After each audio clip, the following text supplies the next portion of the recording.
Confession. People ask me what I was thinking, what was going through my mind at that time. How in the world could I have done something so atrocious?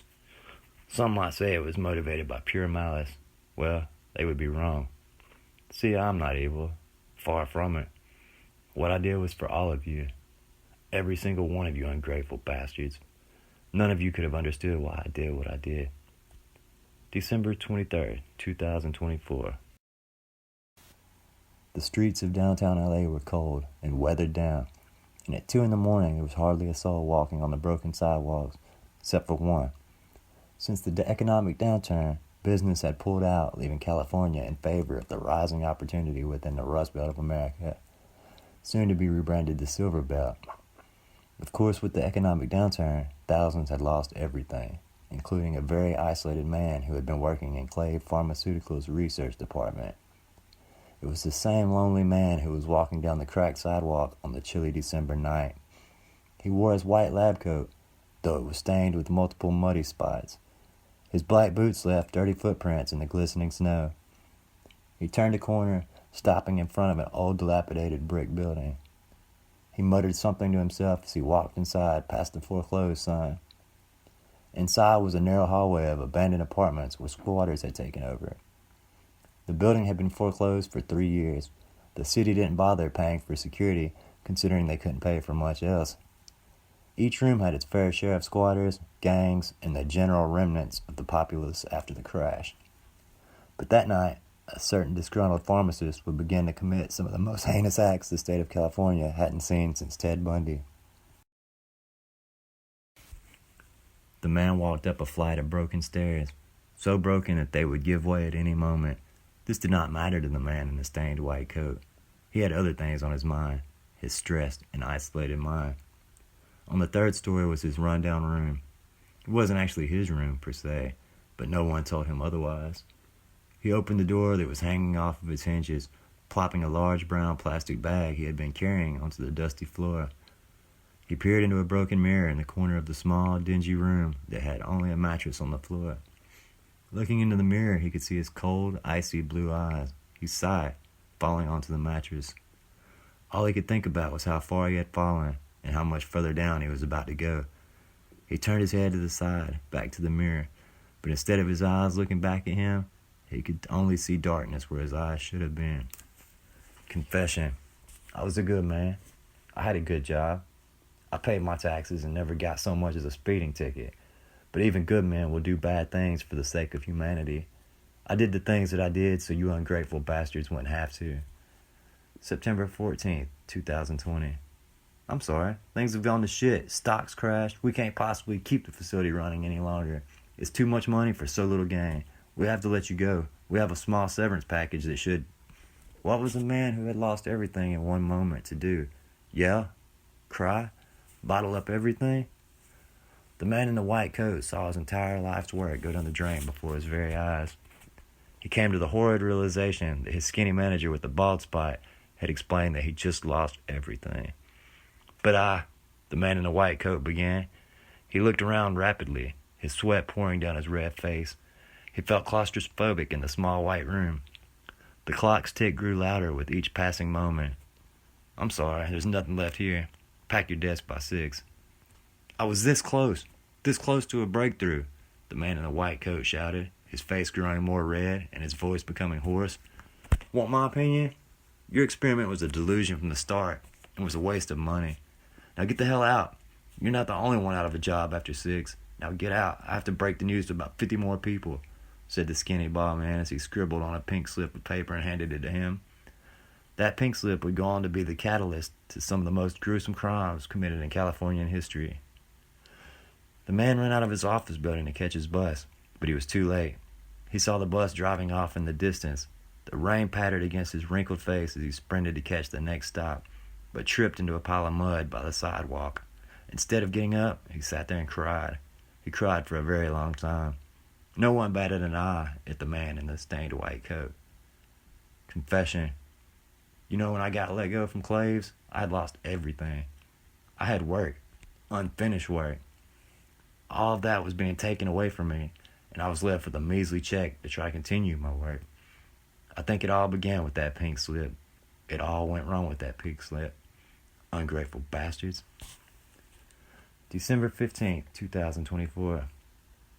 The man in the stained coat drove a beat-up Honda to a pharmacy 2 blocks away from the dilapidated apartment buildings. The pharmacy was falling apart and was set to close its doors in January. He stepped out of the truck, running across the street to avoid the Christmas hell. The front of the rundown pharmacy had a cracked window with homeless sleeping in the front.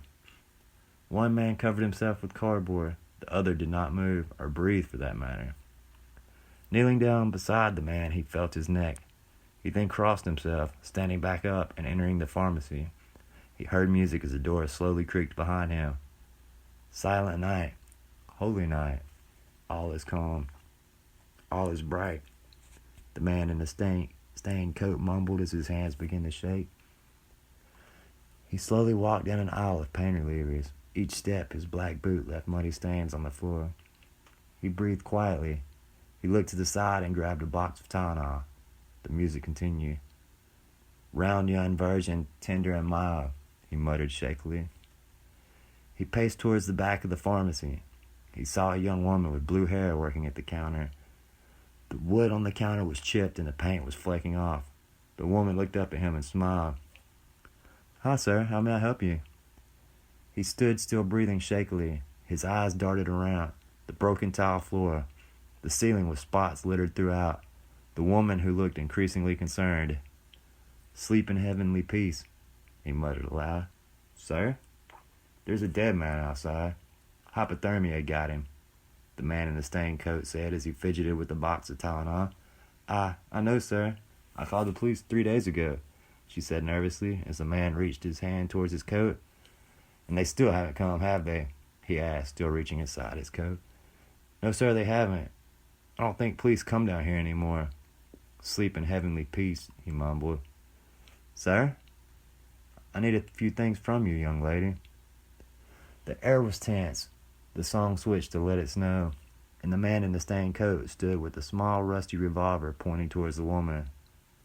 The man's voice was soft, almost a whisper. "What you do next will determine whether you become my next patient, so listen carefully. Confession. I never did get her name. A shame, really. She helped me tremendously. She did. Really. True to my word, she did not become my next patient, but she did not leave that pharmacy alive. A shame, really. Neither did the homeless outside. December 25th, 2024. The brown plastic bag had enough meds to fuel a drug addict for life, or more importantly, keep the man in the bloody coat's work going. He told himself his work would change the world. He sat in his dark apartment, hands over his face, weeping softly. In his hands, he held a sedative, enough to knock someone out. He could hear people singing in the room across the hallway. Silent night, holy night. All is calm, he muttered, as a tear ran down his red face. He stood up, walking outside into the dilapidated hallway. Rats scurried away from him as he walked slowly, with intention, with conviction. He raised his hand in a fist when he got to the door where the singing was coming from. All is bright. He knocked on the door softly, his hand scratched by the splintered wood. The singing stopped. The door squeaked as it opened, revealing a short man with brown hair and brown eyes. He was wearing a white t-shirt with dirt stains. Behind him were 2 other men, one no older than 14 and the other old with gray hair. Their eyes grew wide as he injected the short man with the sedative, who fell with a thud. "Merry Christmas," the man in the bloodied coat muttered. Confession.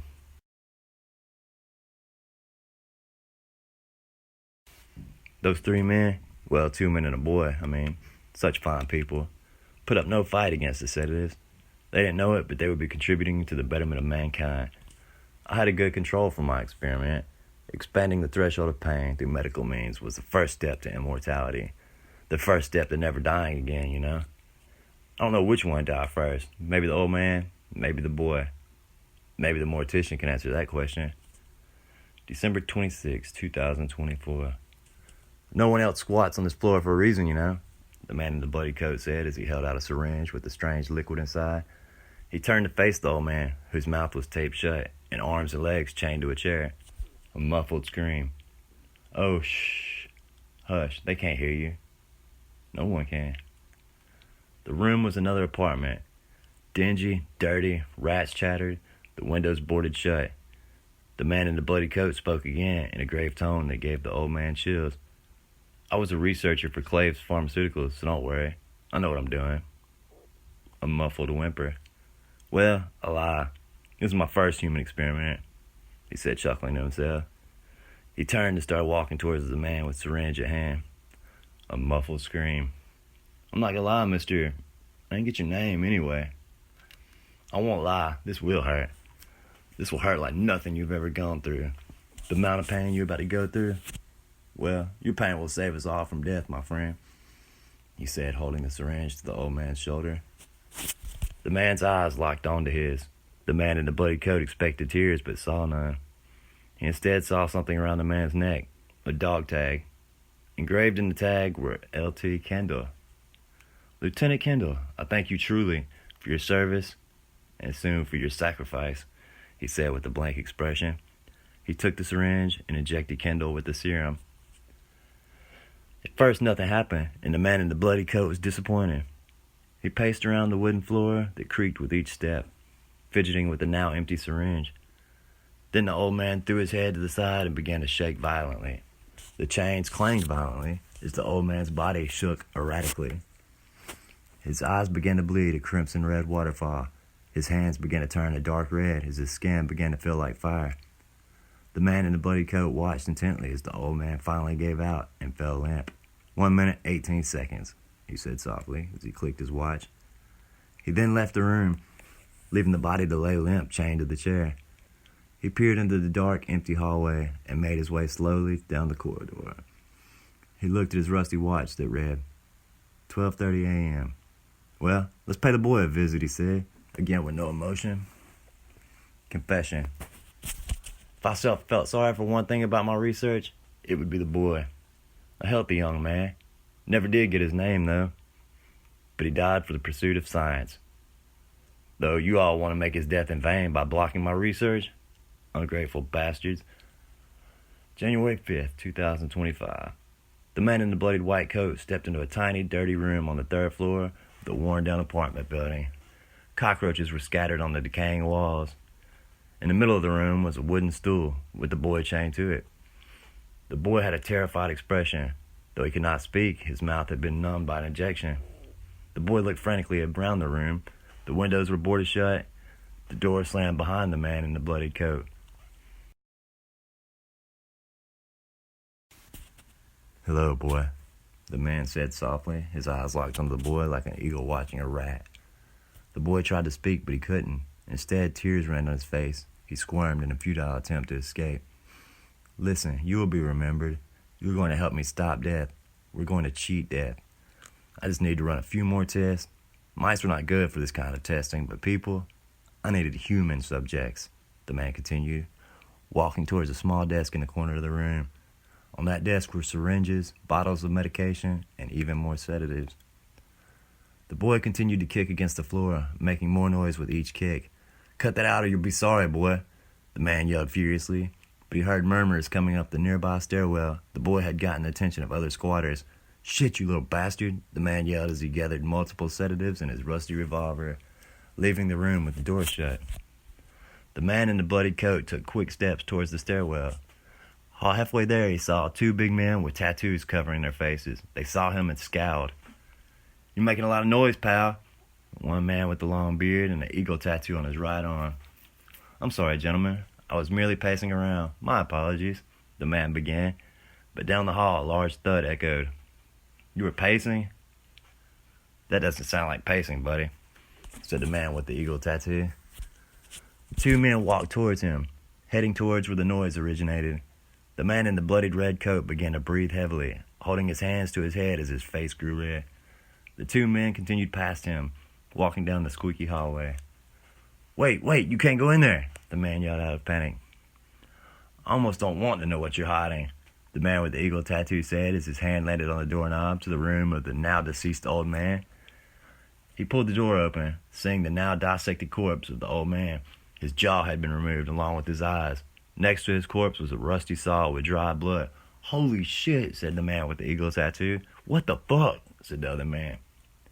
The man in the bloodied coat had already ran down to the second floor and began collecting his tools and papers into a large brown plastic bag.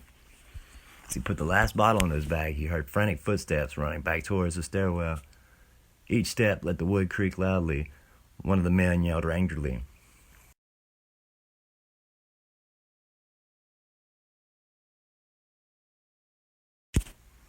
"Police!" yelled an officer in black SWAT armor as he kicked down the door of an abandoned mobile home. Inside was a mess of papers, drugs, and a man in the bloodied coat, sitting in a feeble position. "No," the man muttered. The officer pulled the man off his feet and turned him around, cuffing him as more officers pulled up outside the rusted mobile home. "You're under arrest for the murder of Heather Smith, John Kendall, Marcus Kendall, Sean Kendall, Julian Crane." The officer went on listing names, but the man had already tuned everything out. He thought about the pink slip that had been handed to him years before any of this. He thought about losing his home. He thought about his research going down the drain. Even as he was pushed into an old dirty squad car that smelled like piss. Everything was a blur. Confession. I don't know how the officers found me. I know how they found my research, my work. The entire floor of that shitty apartment complex served as my own little hospital. Of course, none of you see it that way. None of you will. You made up your minds that I'm the monster, that I'm the evil man in the bloodied coat. Maybe my coat will end up in a museum. Who knows?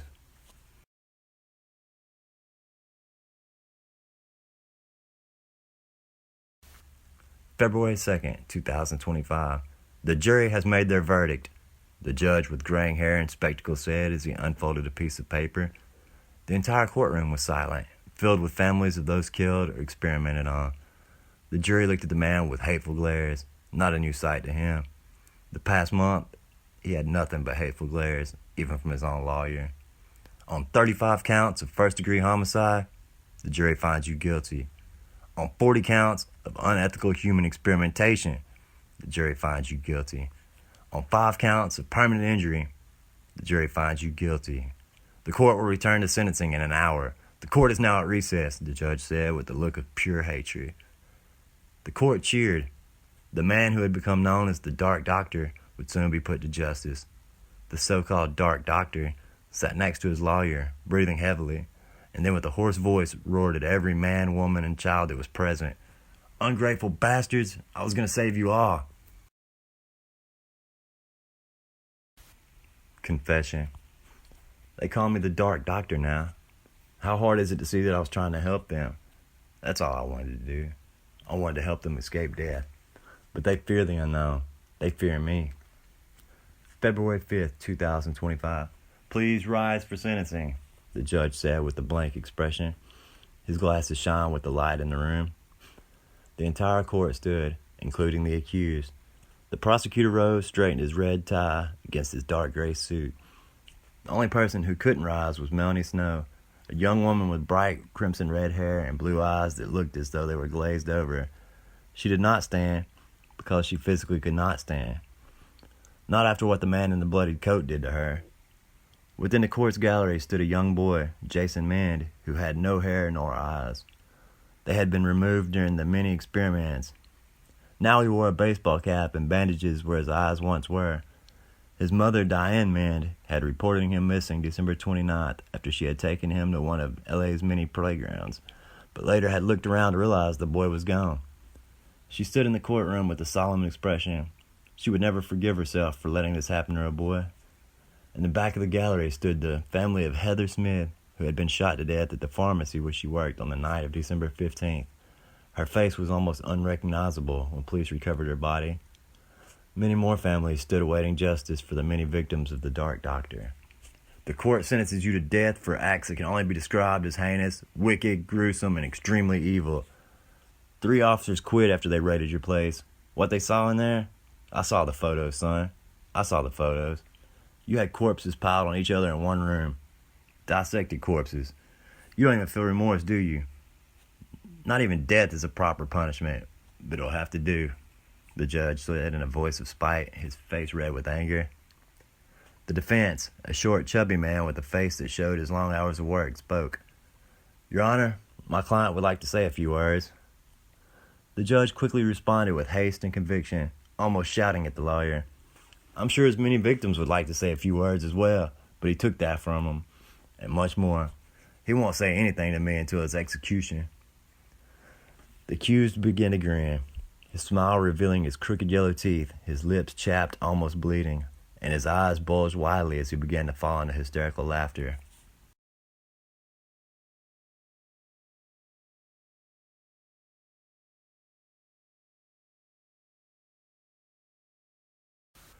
You're disgusting. Get him out of here, the judge said quietly. Confession. Writing this out has given me time to reflect upon my actions. I have come to the conclusion that if given the chance, I would do it all again, though better, so my testing would not be interrupted like it was. When I was being pulled out of court that day, I saw a young boy with no eyes. I remembered him, clear as day. He had been in the playground when I had given him a sedative. I needed his eyes. That's all I needed from him. Though I took them while he was sedated, children scream too much. I let him go. I asked him where he lived, and he had given me an address. I had bandaged his eyes and dropped him a block from his place. I only needed his eyes, after all. Why?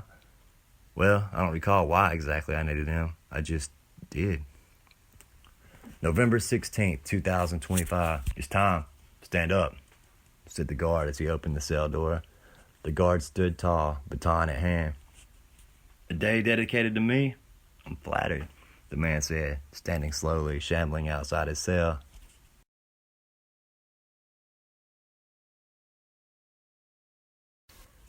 The guard took him to a small room where two men in lab coats stood.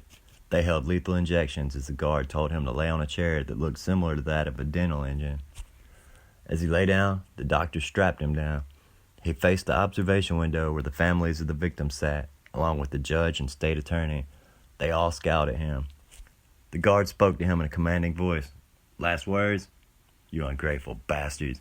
Inject him, the guard said.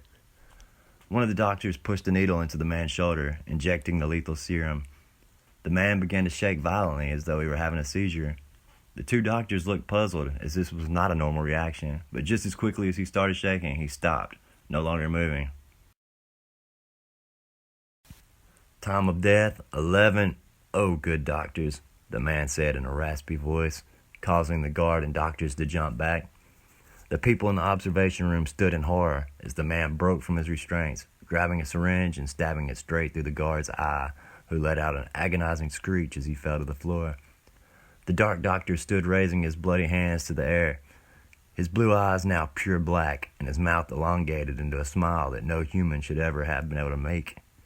I have cheated death. Confession. I don't think anyone will ever understand the importance of my breakthrough. I won't plead insanity. Maybe I am insane, but I did this for everyone. And all I get are a bunch of dead, ungrateful bastards.